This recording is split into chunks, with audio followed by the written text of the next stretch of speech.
The ice in his glass clinked softly, a fragile counterpoint to the heavy weight in Grayson's chest. The bourbon, usually a balm against the gnawing emptiness, offered no solace today. He stood barefoot in the hallway, the worn Persian rug a soft cushion against the soles of his feet, the afternoon sunlight painting the oak panels a warm honey gold. But he saw none of it. His gaze was fixed on the closed door of Caleb's playroom, the image of Naomi patiently guiding Caleb's hand over a textured puzzle piece seared into his mind. He wasn't expecting to cry. Not that day. Not after 2 months of self-imposed exile in this sprawling Oregon estate. 2 months of pretending that the silence wasn't deafening, that the emptiness in Caleb's eyes wasn't a mirror of his own. He had billions, but no clue how to hold his own son. The realization struck him with the force of a physical blow, a sharp, sickening twist in his gut. 2 months ago, this escape to the secluded woods had seemed like the perfect solution. Away from the prying lenses of the paparazzi, away from the hushed whispers and pitying glances that followed him like shadows after the divorce, away from the wreckage of his marriage.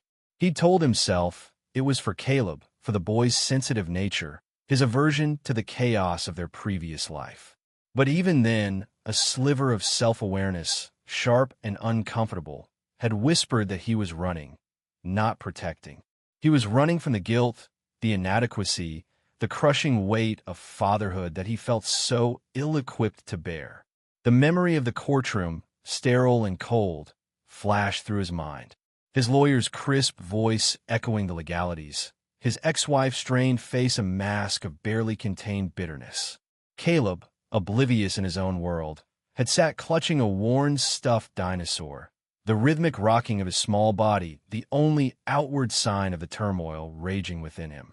Grayson had watched, detached, his own emotions frozen beneath a layer of carefully constructed indifference. He'd thought he was protecting himself, shielding his heart from the shrapnel of a disintegrating life. He hadn't realized he was also building walls around his son. The first few weeks in Oregon had been a blur of unpacking, settling in, and establishing a routine that revolved around avoiding Caleb's searching gaze, avoiding the moments of quiet desperation that flickered across the boy's face when he reached out, only to find his father's arms stiff and unresponsive. Grayson would bury himself in work, his laptop a shield against the uncomfortable reality of his own failings. He'd tell himself that he was providing for Caleb, giving him the best that money could buy. But the hollow ache in his chest, the constant, low hum of guilt, told a different story. Naomi's arrival had been almost an afterthought.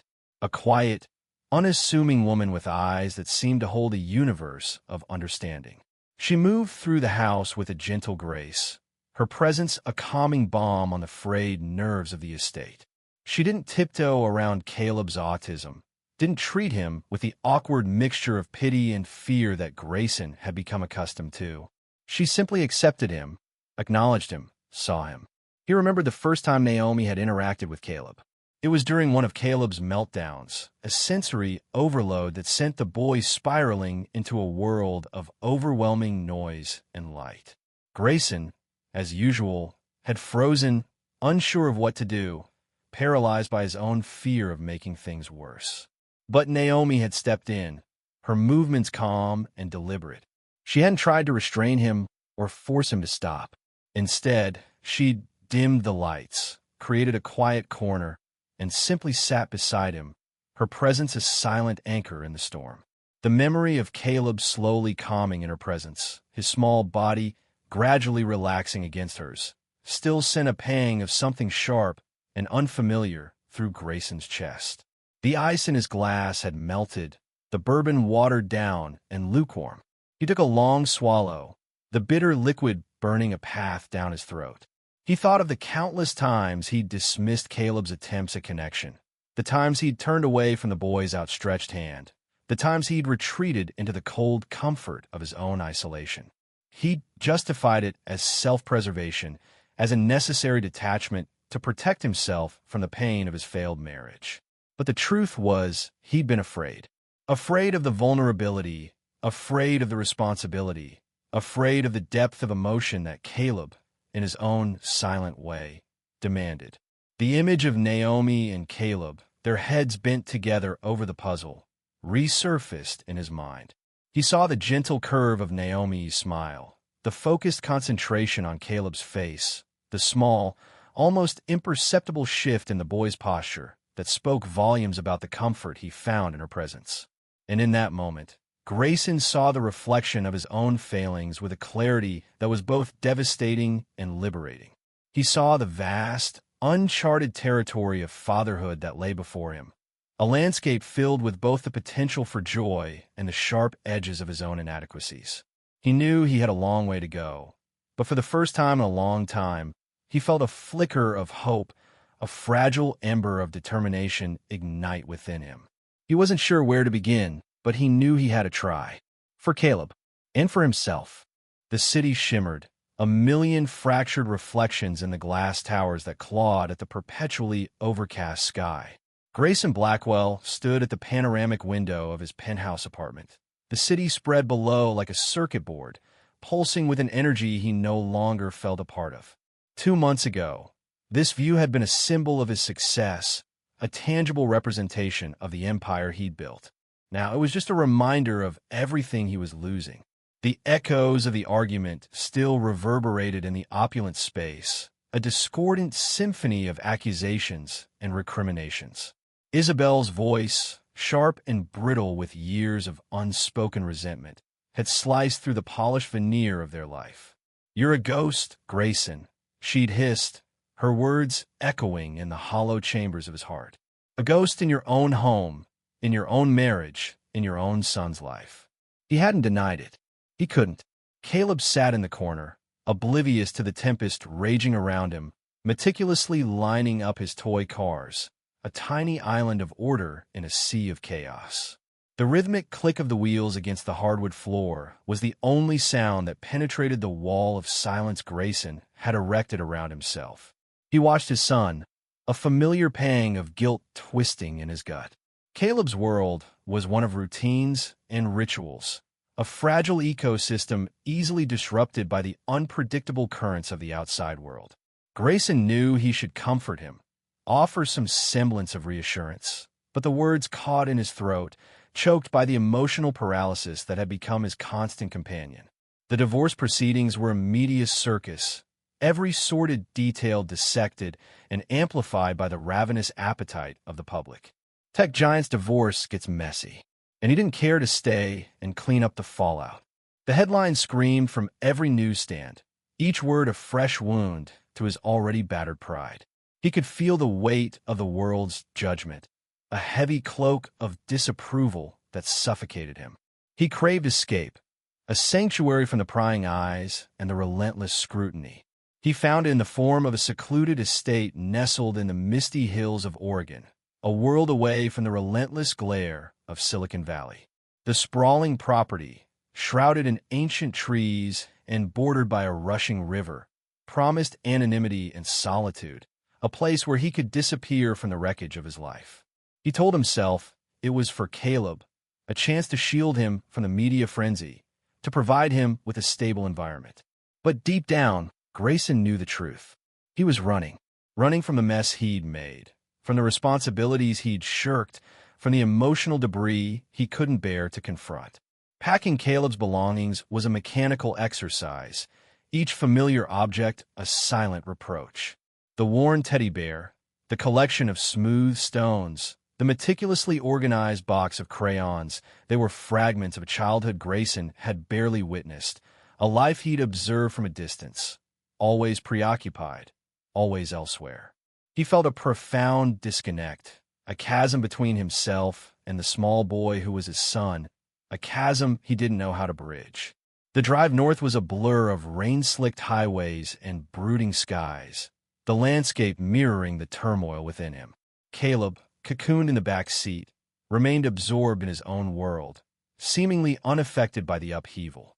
Grayson envied his son's ability to shut out the noise, to retreat into a place of quiet contentment.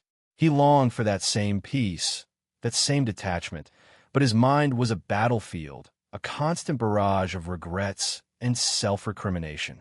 He wondered if he was capable of being the father Caleb needed, if he could ever break free from the emotional prison he'd built around himself. The Oregon estate felt like a world away from the frenetic energy of San Francisco. The air was crisp and clean, scented with pine and damp earth. The silence, broken only by the whisper of the wind through the trees and the distant rush of the river, was both unsettling and strangely comforting. It was a blank canvas, a place where he could perhaps begin to paint a new narrative, a different version of himself. He watched Caleb explore the grounds, his small figure dwarfed by the towering trees. There was a tentative curiosity in his movements, a flicker of wonder in his eyes as he reached out to touch the velvety moss that carpeted the ancient stones.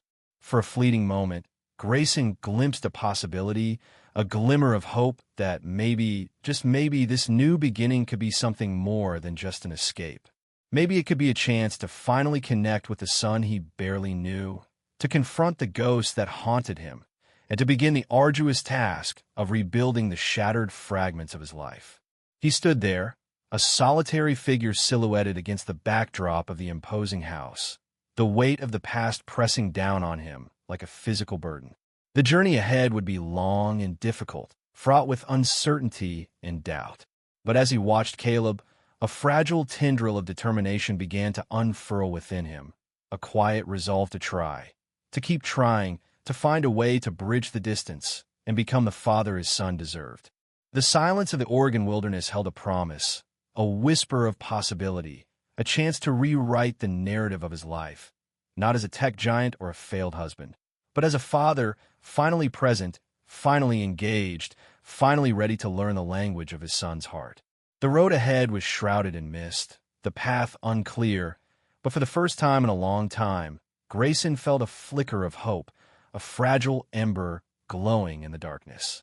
The Oregon rain was a relentless, whispering presence, a constant backdrop to the hollow echo of Grayson's footsteps in the cavernous estate. He'd sought refuge here, amongst the towering pines and the steel-gray sky, hoping the sheer physical distance would somehow translate into emotional detachment. He'd been wrong, of course. The silence here was merely a different kind of noise, amplifying the dissonant symphony of his thoughts. The divorce had been a public spectacle, a feeding frenzy for the tabloids, dissecting every flaw, every perceived betrayal. He'd retreated not just from the press, but from everything, including, he now realized with a fresh pang of guilt, his son. Caleb. The thought of the boy, curled up in his room amidst a fortress of meticulously arranged toys, twisted a knot in Grayson's gut. He convinced himself he was protecting Caleb by bringing him here, shielding him from the prying eyes and the whispered judgments. But what was he protecting him from, really? Himself? His own inability to connect, to bridge the chasm of Caleb's autism? The woman on the phone said, "Her name's Naomi Ellison, wants to start immediately." Mrs. Henderson's voice, clipped and efficient as always, cut through Grayson's brooding. He looked up from the sprawling mahogany desk, the polished surface reflecting the gray light filtering through the window. Another housekeeper. The last one hadn't lasted a week, driven to the brink by Caleb's unpredictable outbursts and Grayson's icy indifference. "Fine," he responded, his voice flat, devoid of inflection. He didn't look at Mrs. Henderson. He didn't want to see the pity, or worse, the judgment he imagined flickering in her eyes. Another stranger intruding on their fragile ecosystem. Another failure waiting to happen. He rubbed his temples, the throbbing pressure a constant companion. He needed this headache to go away. He needed the noise to stop. He wasn't sure what he needed. The first few days were a blur of hushed footsteps and the scent of lemon polish. Grayson barely registered Naomi's presence, a testament to her quiet efficiency. He'd catch glimpses of her, a flash of dark hair pulled back in a severe bun, the practical gray of her uniform, but he avoided direct contact. He wasn't ready to face another awkward introduction, another inevitable retreat. He preferred the solitude of his study, the illusion of control offered by the endless stream of financial reports. Caleb, however, reacted differently. Or rather, he didn't react. Grayson had become accustomed to the flinches, the sudden withdrawals, the panicked flapping of hands whenever someone new entered Caleb's carefully constructed world. But with Naomi, nothing. It was unsettling, this absence of reaction. He first noticed it in the hallway. He'd emerged from his self-imposed exile, drawn by the unusual quiet. Caleb was standing by the window, his back to Grayson, mesmerized by the rhythmic swaying of the pine branches in the wind. Naomi walked past, her footsteps barely audible on the thick carpet. Caleb didn't flinch when she walked past him in the hallway. That was new, he murmured to himself, the words catching in his throat. He watched, holding his breath, as Naomi continued down the hallway, her presence acknowledged only by the faintest whisper of fabric against the wall. Caleb remained absorbed by the swaying branches, his small body still, almost peaceful. A flicker of something akin to curiosity, a sensation he hadn't felt in months, ignited within Grayson. He observed Naomi in the following days, his gaze lingering longer than he intended. He noticed the way she moved, her gestures economical yet graceful. He noticed the way she spoke to Caleb, her voice soft, unhurried, devoid of the forced cheerfulness he'd encountered with other caregivers. She seemed to understand, instinctively, the delicate balance of Caleb's world, the invisible lines that shouldn't be crossed.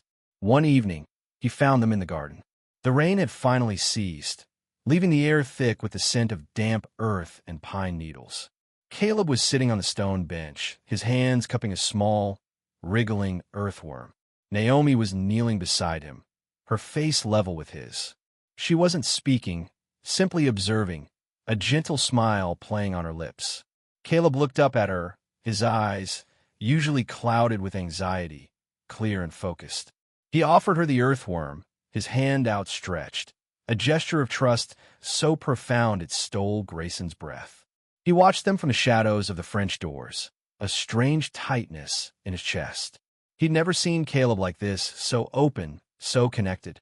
A wave of something he recognized as shame washed over him. He'd been so consumed by his own pain, his own failings, that he'd failed to see the small miracles unfolding right in front of him.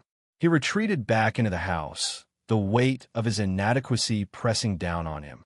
He poured himself a drink, the amber liquid swirling in the glass, mirroring the turbulent emotions churning within him. He was an outsider in his own son's life, a spectator watching from the sidelines. He'd built walls so high, so thick, that he'd trapped himself within them, isolating himself from the very person he'd sworn to protect. Naomi's presence, unintended as it was, had cracked those walls, exposing the raw vulnerability he'd tried so desperately to conceal. He saw in her quiet strength, in her gentle understanding, a reflection of the father he should have been, the father he could still be. The thought, once a distant, impossible dream, now felt like a tangible possibility, a fragile seed taking root in the barren landscape of his heart. He took a long swallow of his drink, the burn a welcome distraction from the unfamiliar ache of hope. The Oregon rain had stopped, and for the first time in a long time, Grayson could almost hear the whisper of a new beginning. Rain lashed against the panoramic windows of the sunroom, a relentless Oregon downpour that had stretched into its fifth day. The rhythmic drumming on the glass echoed the dull ache in Grayson's chest. He'd sought solace in this remote estate, a fortress against the prying eyes of the world, a sanctuary from the wreckage of his marriage. Yet, the silence within these walls was often more deafening than the clamor he'd left behind. He stood by the French doors, a glass of amber liquid warming his hand, the scent of aged oak doing little to soothe the gnawing emptiness inside him. He hadn't slept properly in days, the shadows beneath his eyes deepening with each passing hour. The divorce, the scandal, the relentless media scrutiny they'd chipped away at him, leaving him a hollow shell of the man he once was. He swirled the whiskey, watching the liquid cling to the crystal. What had he become? A ghost in his own life, a stranger to his own son. Caleb, the thought of his son, a fragile bird fluttering in the cage of his autism, tightened the knot in Grayson's throat. He hadn't known how to reach him, how to bridge the chasm created by Caleb's silence and his own emotional ineptitude. He tried, in his own clumsy way, but the attempts felt forced, unnatural. He'd retreated further into himself, seeking refuge in the familiar comfort of detachment. He glanced towards the hallway, half expecting to see Caleb's small shadow flitting past, his usual restless energy filling the house. But the corridor remained empty. An unusual quiet permeated the air, a stillness that pricked at Grayson's unease. Where was Caleb? He hadn't seen him since breakfast. He set his glass down, a flicker of anxiety igniting in his gut. As he stepped into the hallway, a faint melody drifted towards him, a hymn he vaguely recognized from his own childhood. The sound was soft, almost ethereal, like a feather brushing against his hardened heart. It drew him closer, pulling him down the hallway towards the source, his steps almost involuntary. He paused at the entrance to the sunroom, his breath catching in his throat. The scene before him was a tableau of unexpected tranquility. Rain streaked down the glass, blurring the world outside into a hazy watercolor. Inside, bathed in the soft glow of a floor lamp, Naomi sat on the braided rug, a book of hymns open in her lap. Her voice, low and gentle, filled the room with a soothing melody. And there, curled up beside her, his head resting on her shoulder, was Caleb. His small body, usually tense and rigid, was relaxed, his breathing slow and even.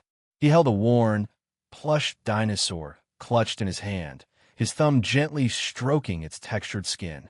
He looked safe. Grayson couldn't move, couldn't speak. The world seemed to narrow down to this single, poignant image, his son finding solace in the arms of a woman he'd barely known a week.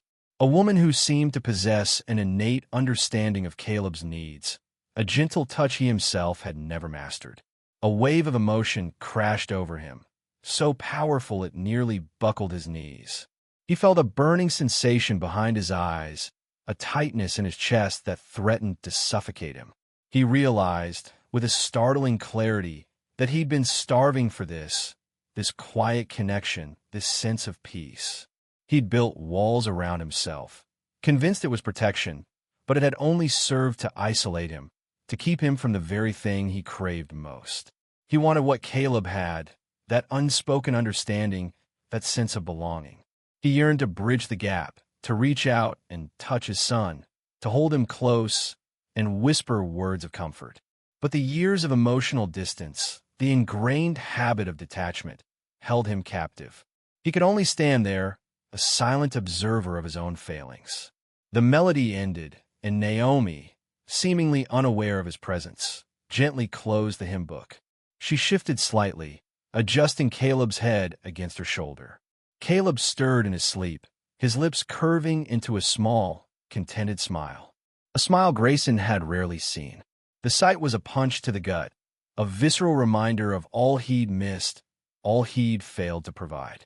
He stepped closer quietly, the floorboards creaking softly beneath his weight. Naomi looked up, her eyes widening slightly in surprise. A blush crept up her cheeks, a delicate flush that accentuated her high cheekbones. She didn't speak, her gaze shifting from him to Caleb, a silent question in her eyes. He let out a sound, something broken, a mixture of pain and longing. He wanted to say something, to explain the turmoil raging within him, but the words wouldn't come. He could only stand there, the weight of his emotions pressing down on him, crushing him beneath their intensity. Naomi, with a quiet grace that disarmed him further, simply nodded, her eyes filled with a gentle understanding that pierced through his defenses. She seemed to see him, to see the broken pieces he kept hidden from the world. And in that moment, under the soft glow of the lamp, surrounded by the relentless rhythm of the rain, Grayson felt a crack in his carefully constructed facade, a sliver of vulnerability he'd long suppressed. He reached out, his hand hovering hesitantly over Caleb's head. He wanted to touch him, to feel the soft down of his hair against his fingers, but he hesitated, afraid to break the fragile peace. He pulled his hand back, his fingers clenching into a fist. The tears, hot and stinging, finally spilled over, tracing a path down his cheeks. He turned away, unable to bear the weight of his own inadequacy any longer, and walked blindly back down the hallway, the sound of the rain a mournful accompaniment to his silent grief. The whiskey, the estate, the solitude, none of it could fill the emptiness within him, the aching void that only his son could fill. He knew, with a certainty that both terrified and exhilarated him, that he had to change. He had to find a way to bridge the chasm, to become the father Caleb deserved. The journey would be long and arduous, but for the first time in a long time, Grayson felt a flicker of hope, a fragile ember glowing in the darkness. The rain, a constant companion in the Oregon wilderness, drummed a steady rhythm against the tall windows of the estate.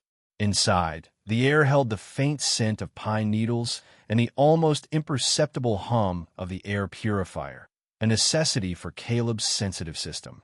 Grayson watched his son, a small, fragile figure absorbed in the intricate task of arranging wooden blocks, each precisely placed in a specific order. He hadn't noticed the rain, or the way the light shifted in the room, or even Grayson's presence.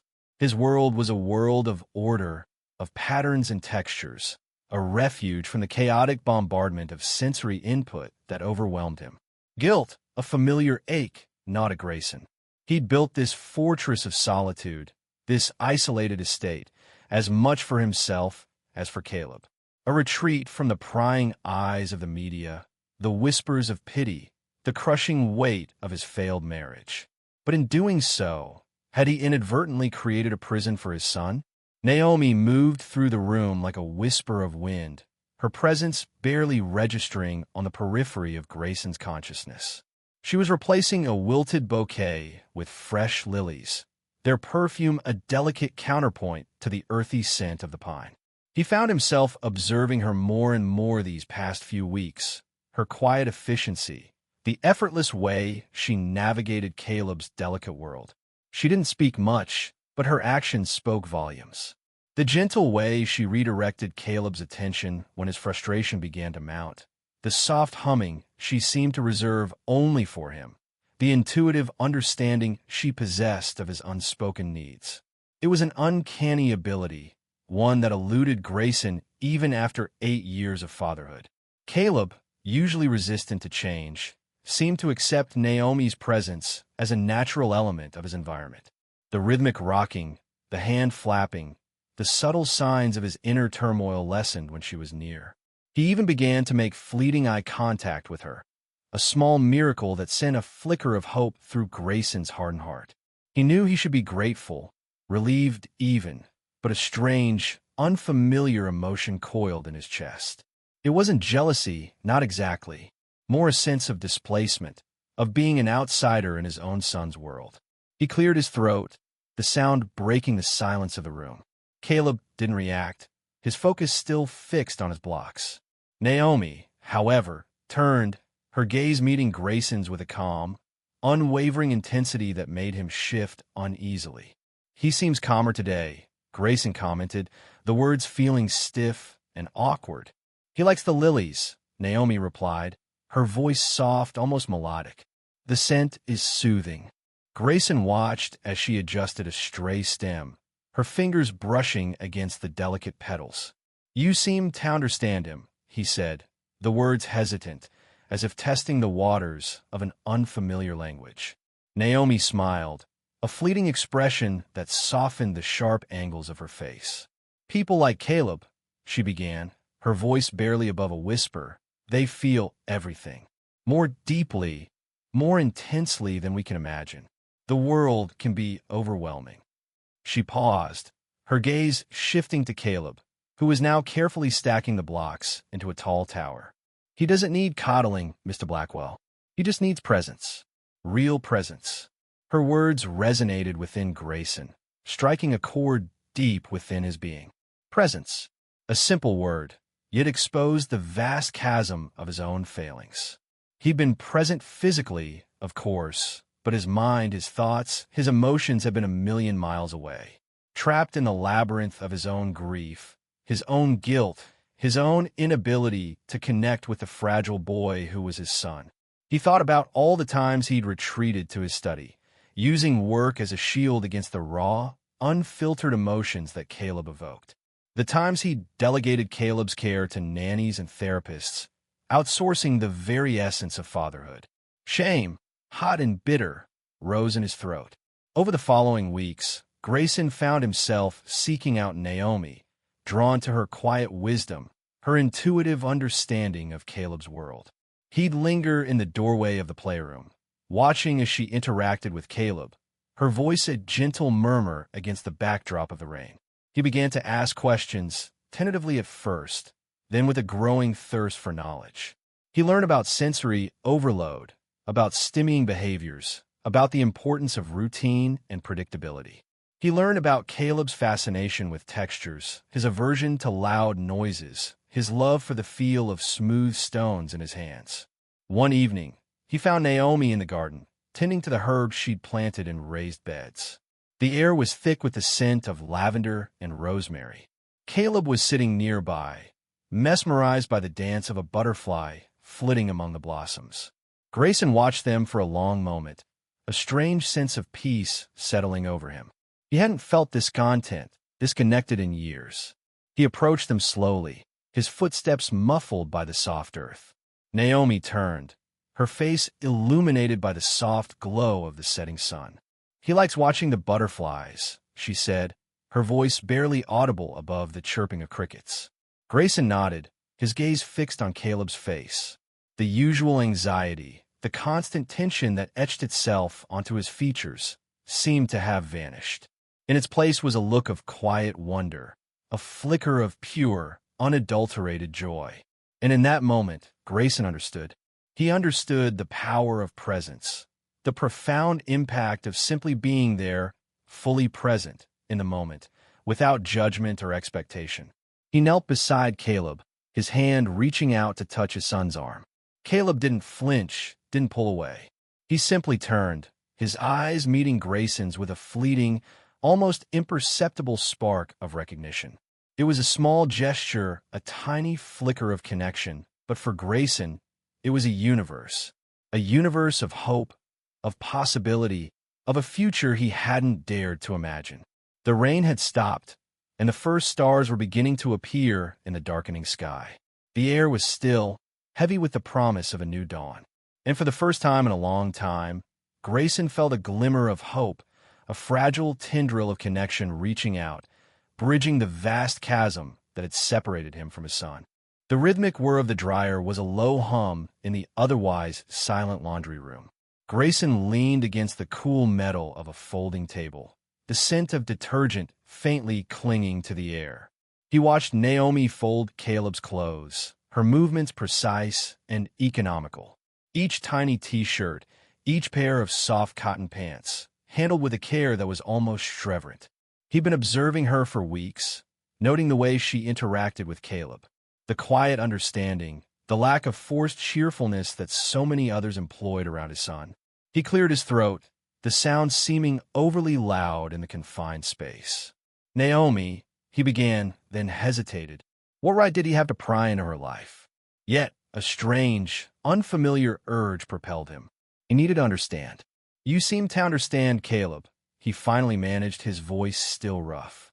Naomi paused, a small blue sock held mid-fold. Her gaze met his, a fleeting moment of connection before she returned to her task. "He's a sensitive boy," she said, her voice low and even. It was a simple statement, yet it held a weight that resonated within Grayson. Sensitive, a word he'd heard countless doctors, therapists, and specialists use, a word that had become synonymous with difficulty, with challenge, with the invisible wall that stood between him and his son. Yet, hearing it from Naomi, it somehow felt different. He shifted his weight, the metal of the table cold against his back. He felt a strange tightness in his chest, a discomfort he couldn't quite name. It wasn't guilt, not exactly. Perhaps it was a shadow of it, lurking just beneath the surface of his carefully constructed indifference. "He is," Grayson agreed, his voice barely a whisper. The silence stretched between them, punctuated only by the whirring of the dryer. He felt an almost overwhelming urge to fill it, to say something, anything, to break the strange tension that seemed to crackle in the air. "You've worked with children before?" he asked, the question hanging in the air between them. Naomi finished folding the last of Caleb's clothes, stacking them neatly in a wicker basket. "I have," she replied, her voice devoid of any inflection. He watched her, searching for a clue, a hint of the past she kept so carefully hidden behind a veil of polite professionalism. A past he suddenly found himself inexplicably drawn to. "Where?" he pressed, surprised by his own persistence. He rarely showed such an interest in anyone, let alone the hired help. But there was something about Naomi, something in her quiet competence, her unflappable demeanor, that intrigued him. Naomi turned to face him, her expression unreadable. The silence in the small room seemed to deepen, the hum of the dryer fading into the background. "It was a long time ago," she said finally, her voice soft, almost hesitant. "I worked at a small residential facility. Children with special needs." Grayson held her gaze, his mind racing. Special needs, a broad term, encompassing a multitude of challenges. He wanted to ask more, to delve deeper into the experiences that had shaped her into the woman who stood before him. But he hesitated. He sensed a fragility beneath her calm exterior, a vulnerability he felt strangely compelled to protect. "You liked it?" he asked, the question sounding clumsy even to his own ears. A ghost of a smile flickered across Naomi's lips.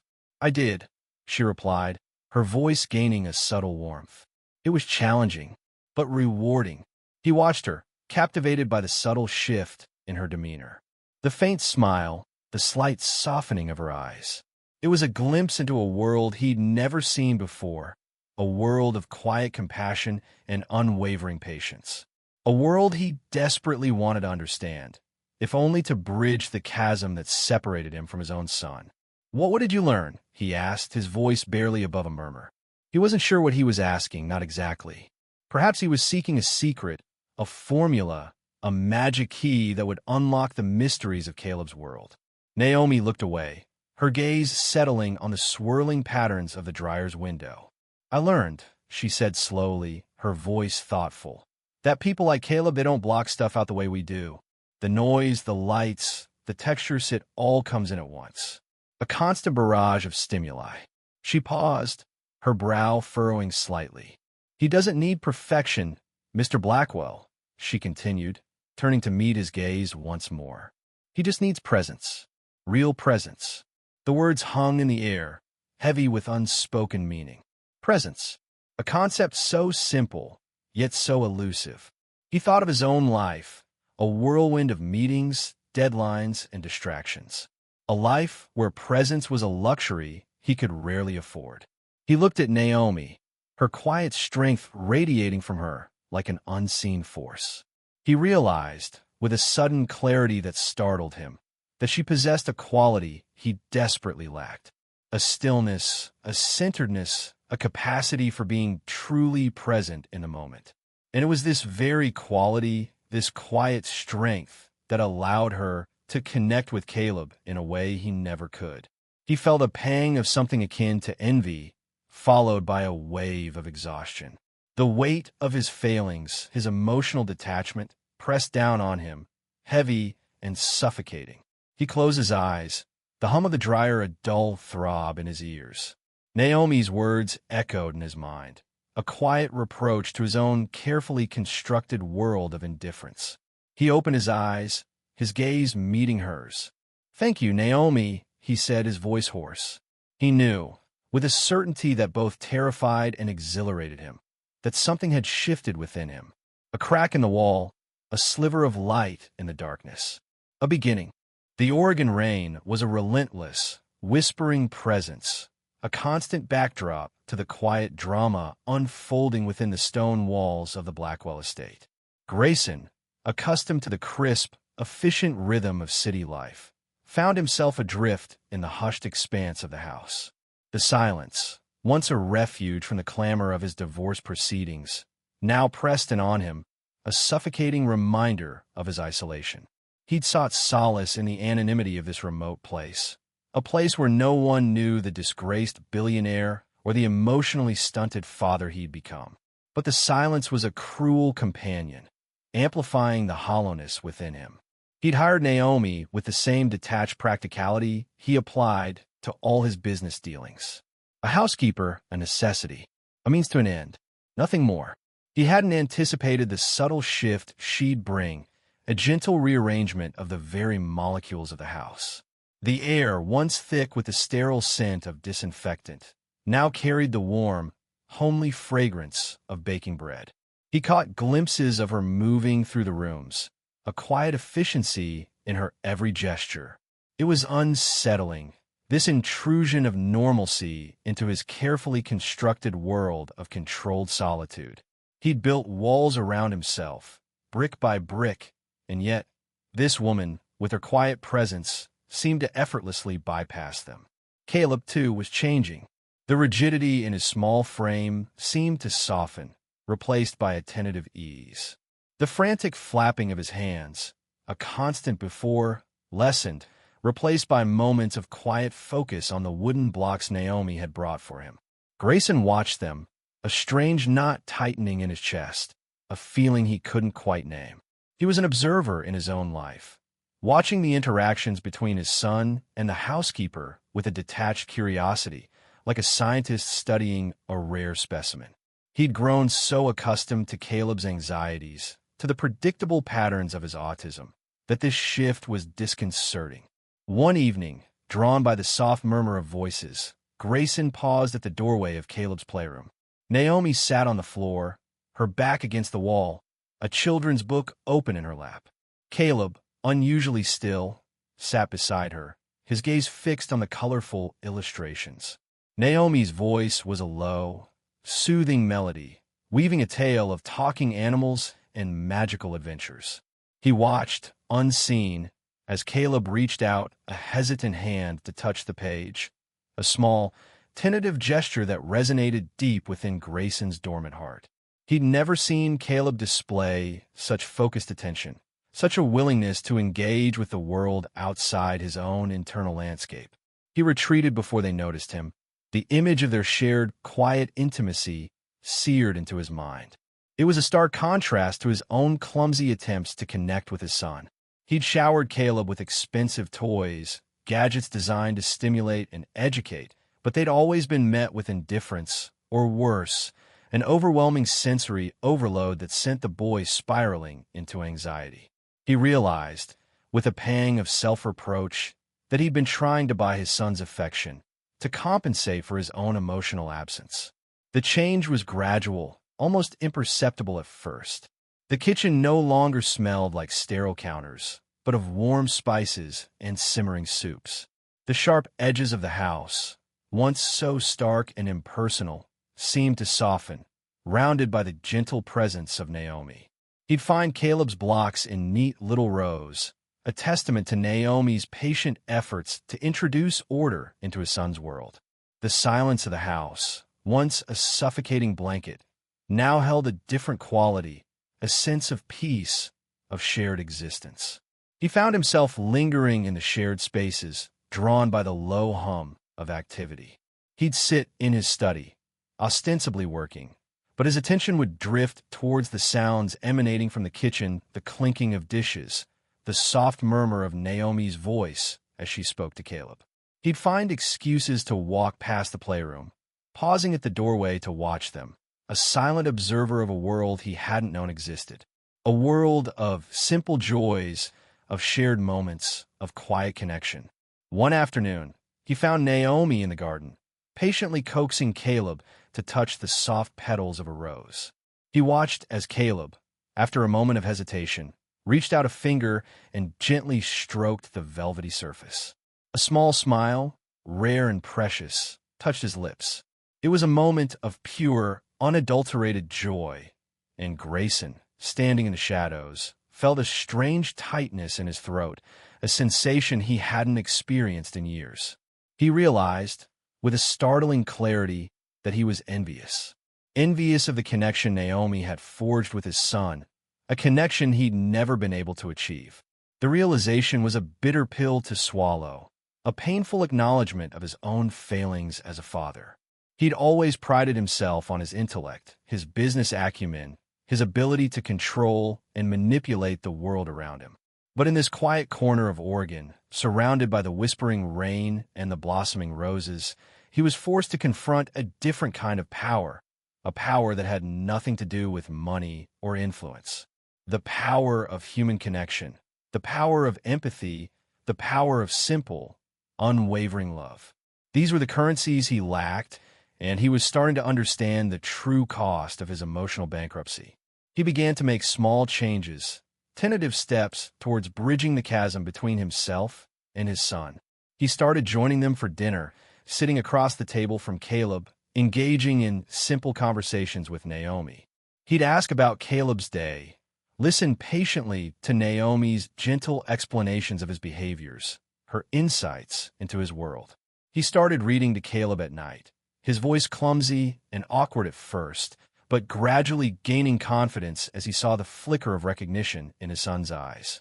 He was learning a new language, the language of love and connection, a language he had long forgotten. He still struggled with the emotional vulnerability, the discomfort of exposing his own inadequacies. He'd spent a lifetime building walls, and tearing them down felt like exposing himself to the elements, leaving himself raw and vulnerable. But with each small step, with each shared moment, he felt a subtle shift within himself, a thawing of the ice that had encased his heart for so long. He was starting to understand that true strength wasn't about control, but about connection. It wasn't about avoiding vulnerability, but about embracing it. And in the quiet presence of Naomi and his son, he was finally beginning to learn how to be a father. The Oregon rain continued to fall, a constant, whispering reminder of the cleansing power of change. The Oregon rain had finally relented, leaving behind a damp, earthy scent that clung to the air like a whisper. Grayson watched from the French doors of the study, a glass of scotch warming in his hand, the amber liquid mirroring the melancholy settling in his chest. The garden, usually a vibrant splash of color, was subdued, the leaves glistening like polished emeralds under the weak sunlight. Yet, within that muted landscape, a small, vibrant scene unfolded. Naomi, her dark hair pulled back in a practical braid, knelt beside Caleb. Her movements were slow, deliberate, almost ritualistic as she demonstrated the delicate art of planting basil. Caleb, normally a whirlwind of nervous energy, was unusually still, his gaze fixed on her hands as she worked the soil. A flicker of something akin to peace crossed Grayson's face, quickly replaced by the familiar furrow in his brow.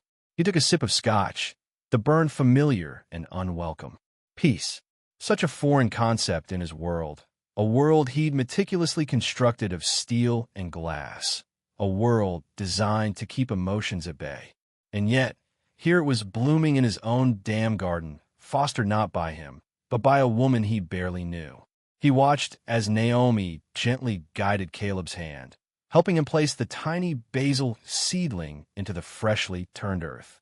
A low hum escaped Caleb's lips, a sound Grayson rarely heard, a sound that resonated with a contentment that was utterly alien to him. He shifted his weight, the leather of his shoes creaking against the polished wood floor. The sound, small as it was, seemed to break the spell. Caleb's head snapped up, his eyes darting towards Grayson, the fleeting moment of tranquility vanishing like smoke. He withdrew his hand from Naomi's, a familiar anxiety creeping into his posture. Grayson cursed himself silently. He'd become a specter in his own home, his presence a source of unease rather than comfort. He wanted to retreat, to melt back into the shadows of the study, to return to the familiar numbness of his self-imposed isolation. But something held him rooted to the spot, a strange compulsion to witness this connection, this unspoken understanding between his son and a woman he'd hired merely to keep his house in order. He watched as Naomi, seemingly unfazed by Caleb's sudden shift in mood, continued her work, her hands moving with a quiet confidence. She spoke to Caleb in soft, measured tones, her voice a soothing balm against the harshness of Grayson's own internal dialogue. He couldn't hear the words, but he could see their effect. Caleb's tense shoulders gradually relaxed, his gaze returning to the small patch of earth where the basil seedling now stood. He reached out again, this time unprompted, and gently touched a leaf, his fingers tracing its delicate veins. Grayson finished his scotch, the ice clinking against the glass, a sharp sound that echoed in the sudden silence. He set the glass down on a nearby table, the movement deliberate, almost defiant. He had to do something, say something, break this strange, voyeuristic trance. He pushed open the French doors and stepped out onto the patio, the cool air a stark contrast to the stuffy confines of the study. The damp earth released its fragrance, a smell that was both grounding and unsettling. He walked towards Naomi and Caleb, each step measured, each footfall a testament to his own internal struggle. He stopped a few feet away, unsure of how to intrude on this fragile tableau. Naomi looked up, her expression unreadable. "Mr. Blackwell," she acknowledged, her voice even, respectful. There was no surprise, no judgment in her tone, only a quiet acknowledgement of his presence.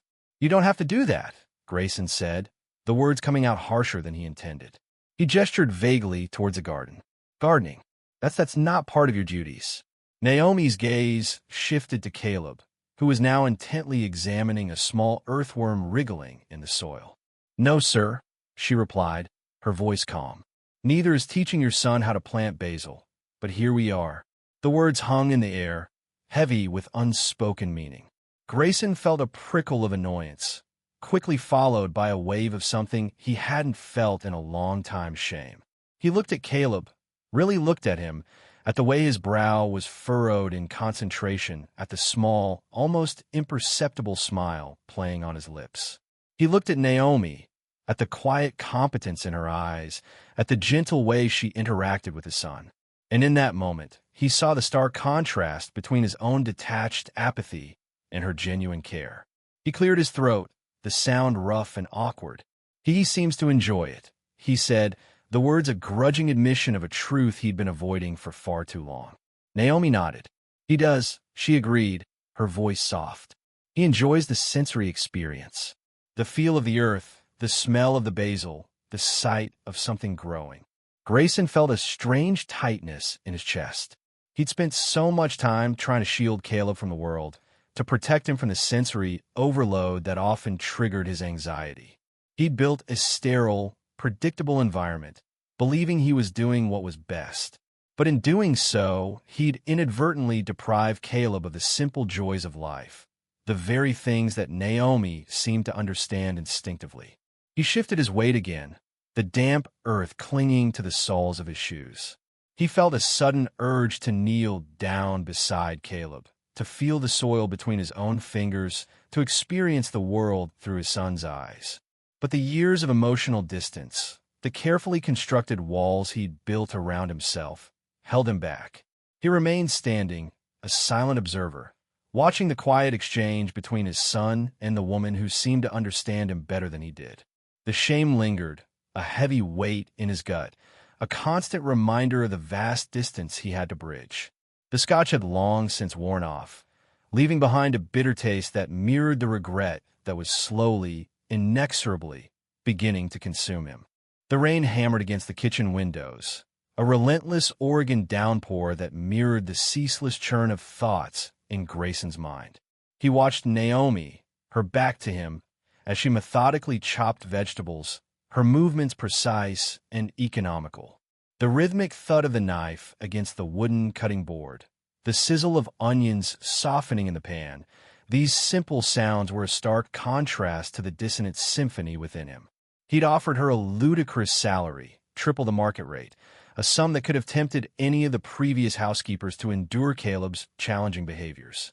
But Naomi, she remained an enigma. He cleared his throat, the sound echoing in the spacious kitchen. "Naomi," he began, the word catching in his throat, an unfamiliar awkwardness settling upon him.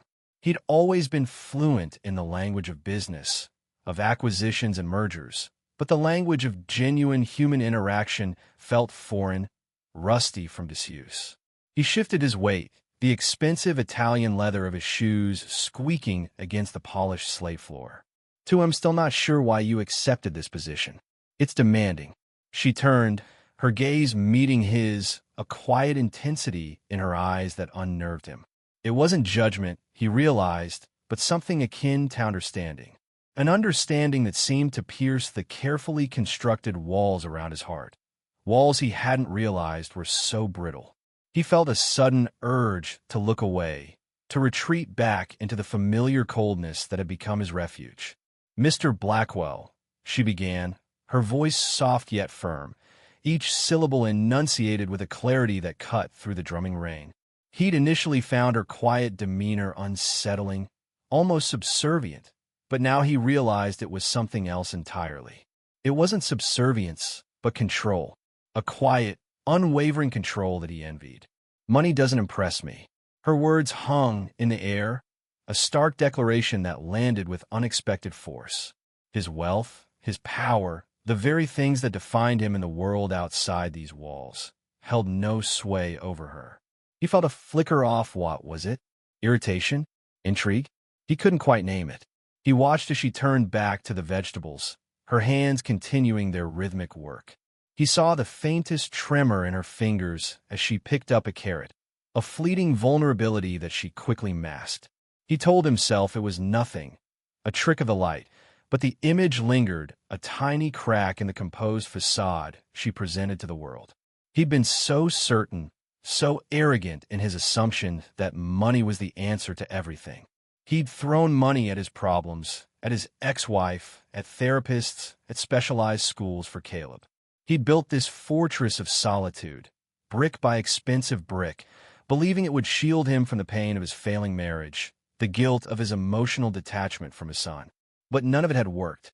None of it had filled the hollowness that gnawed at him. "I saw a kid who needed someone to sit still with him," she continued, her voice barely above a whisper, yet every word resonated in the silence between the rain's staccato beats. He remembered Caleb, huddled in the corner of the library, his hands clamped over his ears, rocking back and forth, lost in his own world.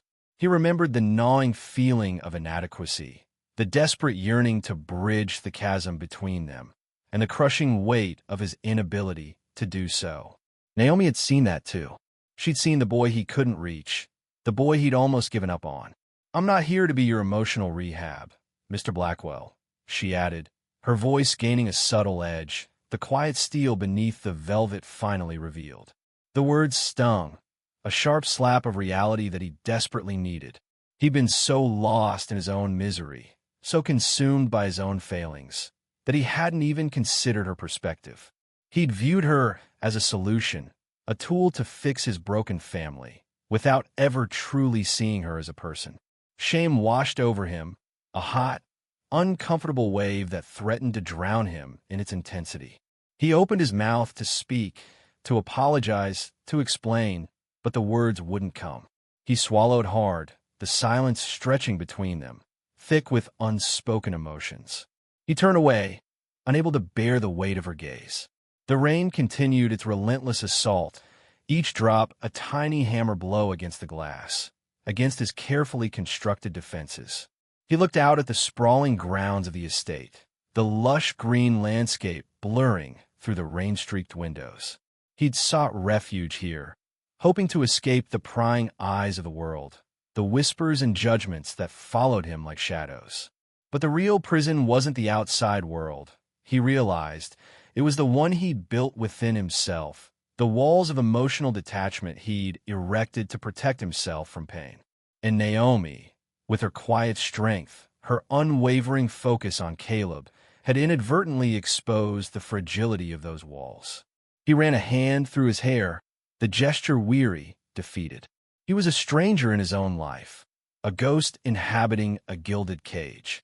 He'd amassed a fortune, built an empire, but he'd lost himself somewhere along the way. He'd forgotten how to connect, how to feel, how to be a father. He took a deep breath, the cool air filling his lungs, a small measure of solace in the midst of the storm. He had a long way to go, he knew, but for the first time in a long time, he felt a flicker of hope, a fragile ember in the darkness, a possibility of redemption. He had to start somewhere, he realized. He had to learn how to tear down the walls, brick by painful brick, and rebuild himself, not as the billionaire Grayson Blackwell the world knew, but as the father Caleb deserved. The Oregon rain, a constant companion, whispered against the large windows of the estate, a melancholic soundtrack to Grayson's existence. Days bled into one another, marked only by the subtle shifts in the light filtering through the evergreens and the soft chime of the grandfather clock in the hall. He was a man adrift, tethered only by the silent presence of his son, Caleb, and the quiet efficiency of Naomi. The house, once an echoing cavern of his loneliness, was slowly filling with the gentle hum of a different kind of quiet, a quiet that hinted at possibility. Grayson watched Caleb carefully during their morning routine. The boy, usually resistant to touch, allowed Naomi to guide his hand as he brushed his teeth, a small victory that resonated deep within Grayson. He recognized the familiar pang of inadequacy, the constant undercurrent of guilt that dragged at him. He'd spent so long lost in the labyrinth of his own pain, he hadn't noticed the small battles Caleb fought every single day. A father should know these things, he thought, the words a bitter taste in his mouth. The estate's grounds, vast and untamed, had become Caleb's sanctuary. Grayson, still clumsy in his attempts at connection, would often observe them from afar. Naomi, seemingly attuned to Caleb's unspoken needs, would guide him through the sensory garden, her voice a soothing murmur against the backdrop of nature's orchestra. He saw Caleb reach out, his small hand brushing against the lavender, its fragrance carried on the damp air. Grayson felt a flicker of something he hadn't experienced in a long time: hope. He found himself seeking Naomi out, not to give instructions, but to ask questions. Her answers were always concise, devoid of judgment, yet somehow insightful. It was as if she held a key to a world he couldn't access, a world where Caleb's silences spoke volumes. He'd ask about Caleb's stimmying, the repetitive movements that once made him uncomfortable and now filled him with a strange sense of protectiveness. Naomi explained them, not as abnormalities, but as Caleb's way of processing the world, a language he hadn't yet learned to translate. One afternoon, the rain finally ceased, and a sliver of sunlight pierced through the clouds. Naomi suggested a rhythm exercise in the music room, a room Grayson had avoided since moving in. The grand piano stood silent, draped in a white sheet, a monument to a past life he no longer recognized. Naomi brought out a small gem drum and a set of brightly colored shakers. Caleb, initially hesitant, was drawn to the vibrant colors. He picked up a shaker, his eyes wide with curiosity. Naomi began a simple beat on the gem, a low, resonant thump that vibrated through the room. Grayson watched, his breath held tight in his chest, unsure of what to expect. Caleb remained still, his gaze fixed on the shaker in his hand. Naomi continued, her rhythm steady and reassuring. Then, slowly, almost imperceptibly, Caleb began to move. He shook the instrument tentatively, the sound barely audible over the rain that had begun to fall again. Grayson's heart ached with a mixture of longing and regret. He saw in Caleb's hesitant movements a reflection of his own fear, the fear of vulnerability, of connection. He wanted to reach out, to bridge the chasm that separated them, but he was paralyzed by the weight of his past failings. He stood there, a silent observer, as Naomi and Caleb continued their rhythmic dialogue. Then something shifted. Caleb shook the shaker again, this time with more confidence, the sound a little louder, a little clearer. He looked at Naomi, a flicker of recognition in his eyes. He clapped his hands, the sound sharp against the rhythmic backdrop. Then he clapped again, this time with a small grin. It was a breakthrough, a tiny crack in the wall that had encased him for so long. Naomi stopped playing, the silence heavy with unspoken emotion. Grayson, his voice thick with emotion, managed to whisper, he clapped. Naomi met his gaze, her expression calm, but her eyes reflecting the intensity of the moment. He clapped, she echoed softly. He trusted you with his rhythm. Her words struck him like a physical blow. He hadn't done anything, he thought. He had merely stood there, a passive observer. But Naomi's words resonated with a truth he couldn't ignore. Caleb's progress, his willingness to engage, wasn't just about the rhythm. It was about the environment, the sense of safety and acceptance that had been cultivated, however inadvertently, by Grayson's presence. That night, as the rain continued its relentless assault on the Oregon coast, Grayson sat by Caleb's bedside, watching him sleep. The boy's face, usually etched with anxiety, was relaxed, almost peaceful. Grayson reached out, his hand hovering just above Caleb's head. He hesitated, then gently brushed a stray curl from his forehead. Caleb stirred slightly, but didn't wake. Grayson withdrew his hand, his heart filled with a complex cocktail of emotions: relief, guilt, hope. He knew the road ahead would be long and arduous, but for the first time, he could see a glimmer of light in the darkness. The rhythm of their lives, once discordant and fragmented, was beginning to find its harmony. The Oregon rain, a constant companion these past weeks, whispered against the wide panes of the conservatory, a soft counterpoint to the rustle of Caleb's coloring book. Grayson watched his son from the doorway, a strange tightness in his chest. Caleb was hunched over the page, his brow furrowed in concentration, his tongue peeking out from the corner of his mouth. A month ago, such focused engagement would have been a fleeting miracle. Now it was becoming normal. He'd even started using more words, short, hesitant utterances, but words nonetheless. Green car, he'd murmured yesterday, pointing at a picture in a magazine. The small victory had echoed in the vast emptiness of the house, a fragile note of hope. Grayson pushed off the doorframe, the wood cool beneath his fingertips. He hadn't realized he'd been holding his breath. The shift, this slow, almost imperceptible thawing in Caleb, coincided with Naomi's arrival. He'd initially dismissed it as coincidence, a natural progression in Caleb's development.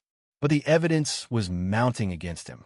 It was in the way Caleb sought Naomi's presence, the way he'd reach for her hand without hesitation, the way he'd allow her to gently guide him through his sensory exercises. He'd never allowed Grayson such closeness. He crossed the room, the Persian rug muffling his footsteps, and sat opposite Caleb. The crayon in his son's hand stuttered to a halt. Grayson held his breath, bracing himself for the usual withdrawal, the flinch, the averted gaze. It didn't come. Caleb simply looked at him, his dark eyes, so like his mother's, wide and unreadable. A sliver of something akin to trust flickered within their depths. Grayson felt a lump form in his throat. He swallowed, forcing a casualness he didn't feel. That's a very green car, Caleb, he said, his voice rough around the edges. Caleb looked back down at the page, the crayon resuming its rhythmic motion. Grayson exhaled slowly, a strange mix of relief and a gnawing sense of inadequacy swirling within him. He hadn't realized how starved he was for this, for any connection, however tenuous. Later that afternoon, he found Naomi in the kitchen, meticulously organizing the pantry. The late afternoon sun streamed through the window, illuminating the dust motes dancing in the air. The scene, so domestic, so normal, felt alien in this house, a stark contrast to the sterile order he'd maintained before. Naomi, he began, then hesitated, unsure how to phrase the question that had been circling in his mind for days. He cleared his throat. Everything all right? He cursed himself for the inanity of the question. Naomi turned, her expression serene. Everything is fine, Mr. Blackwell. He shifted his weight, the silence stretching between them. He'd noticed her quiet competence, the way she seemed to anticipate Caleb's needs before they even surfaced.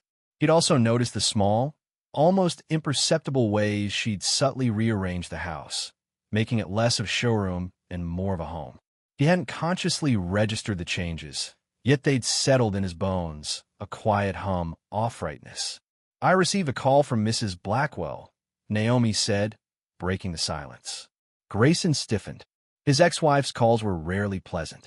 She expressed some concerns about my methods. Naomi's voice remained even, betraying no emotion. A wave of irritation washed over Grayson. He knew Isabella's concerns stemmed from jealousy, a petty attempt to undermine anything that brought him or Caleb a semblance of peace. "What kind of concerns?" he asked, his voice clipped. Naomi hesitated, her gaze fixed on a point just beyond his shoulder. She believes I'm overstepping my boundaries," she finally said, her voice barely a whisper. Something snapped inside Grayson. He thought of Caleb's hesitant smiles, the way he'd started seeking out Grayson's touch, albeit fleetingly. He thought of the quiet order that had settled over the house, the way his own anxieties had begun to ease, replaced by a fragile sense of hope. "Overstepping," he repeated, his voice rising. "She's done more for him in a month than you've done in 3 years."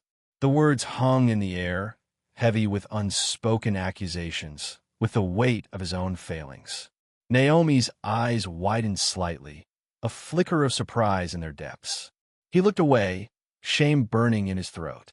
He ran a hand through his hair, his heart pounding in his chest. "I want to do better," he said, the words barely audible, directed as much to himself as to Naomi. The confession, raw and vulnerable, hung in the air, a fragile testament to the cracks beginning to form in the walls he'd built around himself. The late afternoon sun, filtered through the towering Oregon pines, cast long shadows across the kitchen floor.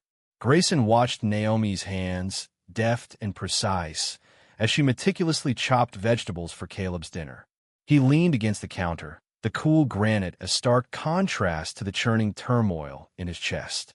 Victoria's call still echoed in his ears, her sharp words like shards of glass. "He's my son too, Grayson. You can't just disappear." He'd hung up, a familiar wave of exhaustion washing over him. He wasn't trying to keep Caleb away from her. He was trying to protect him. From the flashing cameras, the whispered judgments, the wreckage of their broken marriage. He was trying, and failing, to protect himself.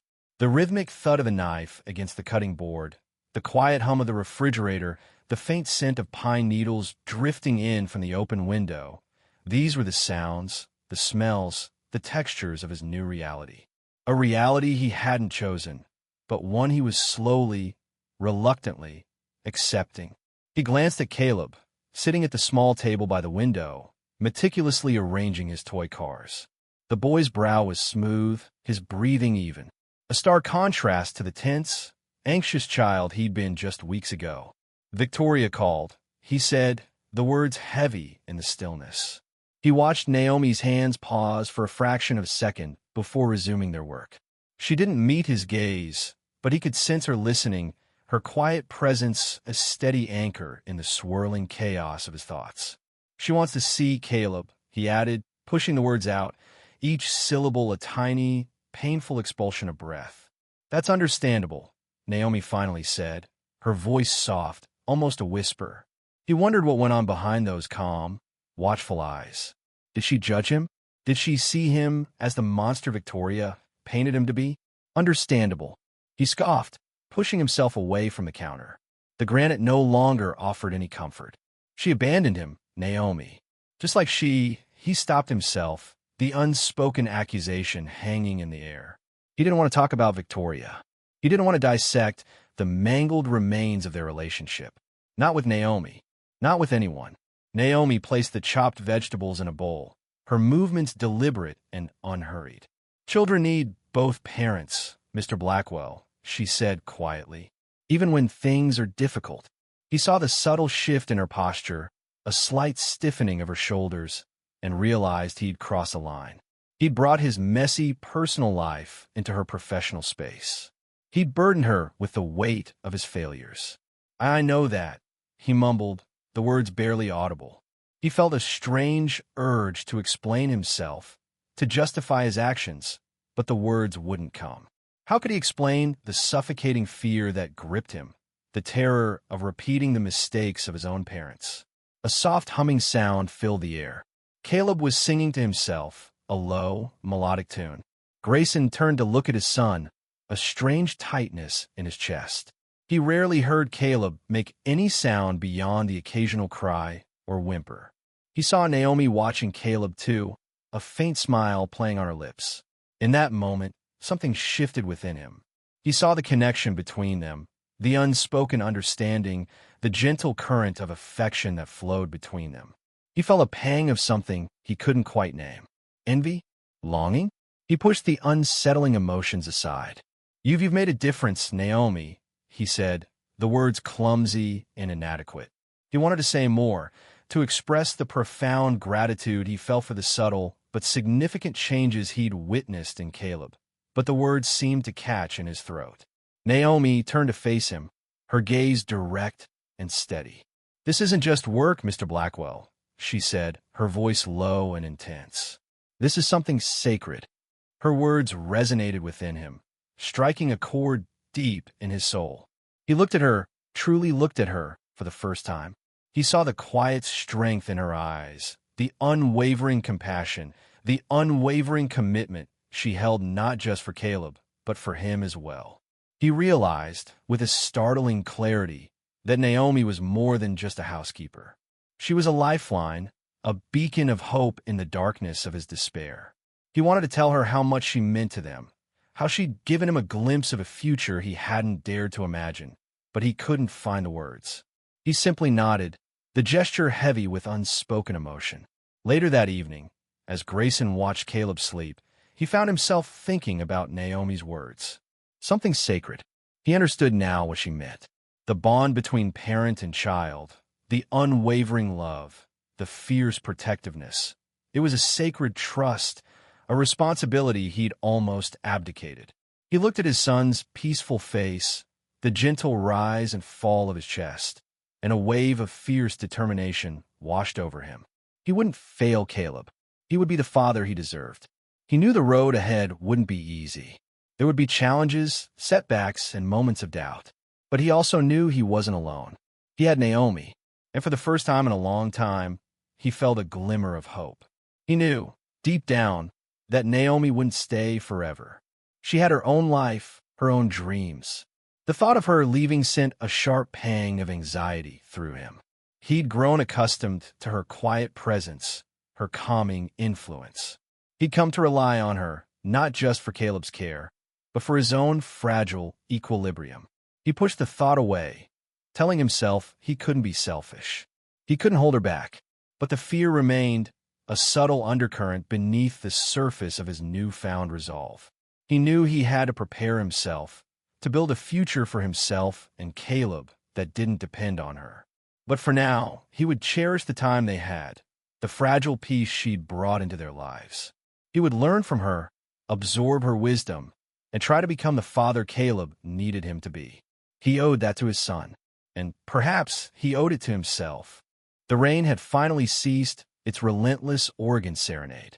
Sunlight, tentative and pale, filtered through the towering pines, painting the sprawling lawn a vibrant green. Months had melted away like snowdrifts, leaving behind the burgeoning promise of spring. Grayson stood by the French doors of the library, a space that had once felt like a mausoleum, now imbued with a strange, unfamiliar warmth. He watched Caleb, his son, chasing a butterfly, his laughter, once a rare and precious sound, now echoing through the air like a melody. Grayson's heart, a hardened, brittle thing, constricted in his chest, a sensation more akin to awe than pain. He'd retreated to this estate to escape, to hide from the wreckage of his life. He'd sought solace in the echoing silence, in the impersonal vastness of the house. He hadn't anticipated finding it in the quiet flutter of butterfly wings and the unrestrained joy of a child. Caleb, lost in his pursuit, stumbled over a rogue tree root. Grayson inhaled sharply, half rising to intervene, but Caleb, instead of crying out, simply sat back on the damp grass, giggling at his own clumsiness. Grayson's breath hitched. Months ago, such a tumble would have resulted in a sensory overload, a cascade of tears and overwhelming anxiety. The change in Caleb was palpable, a slow, steady unfurling like a tightly wound bud yielding to the warmth of the sun. Grayson knew, with a certainty that settled deep in his bones, that this transformation, this quiet miracle, was Naomi's doing. She emerged from the kitchen garden, a basket overflowing with herbs cradled in her arm. Her movements were as unhurried and calming as the gentle sway of the wind chimes on the porch. Seeing Caleb on the ground, she didn't rush towards him, didn't smother him with concern. Instead, she knelt beside him, her voice soft. "Did the ground jump up and surprise you, Caleb?" Caleb nodded, his eyes shining with mirth. Grayson watched, the familiar pang of inadequacy twisting in his gut. He'd spent years trying to decipher Caleb's world, trying to break through the barriers of his autism. Yet Naomi, with her quiet presence, her intuitive understanding, had unlocked a door he hadn't even known existed. He'd been so consumed by his own pain, his own sense of failure, that he hadn't truly seen his son. He hadn't heard the silent cries for connection, the yearning for understanding. "Dinner will be ready soon," Naomi said, her voice directed at Grayson, a subtle invitation to join them in their small, newfound world. He pushed himself away from the French doors, the weight of his past pressing down on him. "I'll be there in a moment," he replied, his voice rougher than he intended. He needed a moment to compose himself, to reconcile the man he was with the father he was slowly becoming. He remembered the biting words of his ex-wife, her accusations of emotional detachment, of prioritizing his career over his family. He dismissed her words then, cloaked himself in righteous indignation. But now, looking at Caleb, at the easy affection that flowed between him and Naomi, he saw the truth reflected in his son's clear, trusting eyes. He'd built his empire on logic, on calculated risks, and strategic maneuvers. He'd approached fatherhood the same way, with schedules and therapies, with a detached efficiency that had only served to widen the gulf between him and his son. Dinner that evening was a simple affair: a roast chicken, rosemary potatoes, and asparagus from the garden. Caleb, usually a picky eater, ate with surprising gusto, his small hands clumsily maneuvering the fork. Grayson watched him, a strange tightness in his throat. He found himself talking to Caleb, not about business deals or market fluctuations, but about the butterfly he'd been chasing, about the budding flowers in the garden, about the silly shapes he saw in the clouds. Caleb didn't respond verbally, but the small smiles, the fleeting eye contact, were more eloquent than any words could have been. Later, as Naomi tucked Caleb into bed, Grayson stood in the doorway, listening to her soft voice reading a bedtime story. He saw the way Caleb snuggled into the blankets, his face relaxed and content. He saw the gentle way Naomi smoothed his hair, her touch filled with a tenderness that mirrored his own, long-buried, paternal love. The weeks that followed blurred into a tapestry of shared moments, of quiet evenings spent reading, of walks through the blossoming gardens, of whispered confidences and shared laughter. Grayson found himself seeking out Naomi's company, not just for her practical help, but for her quiet wisdom, her unwavering calm in the face of Caleb's occasional meltdowns. He learned from her not just about caring for Caleb, but about caring for himself. He learned to slow down, to breathe, to appreciate the small miracles unfolding around him. Spring gave way to summer, painting the landscape in hues of gold and emerald. One warm evening, as the setting sun cast long shadows across the lawn, Grayson found himself sitting on the porch swing with Naomi, Caleb nestled between them, watching fireflies dance in the twilight. "It wasn't perfect," Grayson said, his voice barely above a whisper, the words heavy with the weight of unspoken emotions. This life we've built here." Naomi turned to him, her eyes reflecting the soft glow of the fireflies. "But it was real," she replied, her voice quiet but firm. "Sometimes the most unexpected people walk into your life to help you become who you were always meant to be." Grayson looked at Caleb, at the peaceful expression on his face, and felt a wave of gratitude wash over him, a profound sense of peace he hadn't known he was capable of feeling. He knew his journey wasn't over, that the road ahead would still have its challenges. But for the first time, he didn't feel alone. He had Caleb, he had Naomi, and he had the quiet strength of a love that had blossomed in the most unexpected of places. Perhaps, he thought, looking out at the fireflies painting the night with their ephemeral light, perhaps this is what it means to truly come home. Perhaps this, in all its imperfection and unexpected beauty, is what it truly means to be a family. And perhaps, just perhaps, somewhere in the quiet spaces of your own life, you too have found a connection, an unexpected grace that has shown you who you were always meant to be.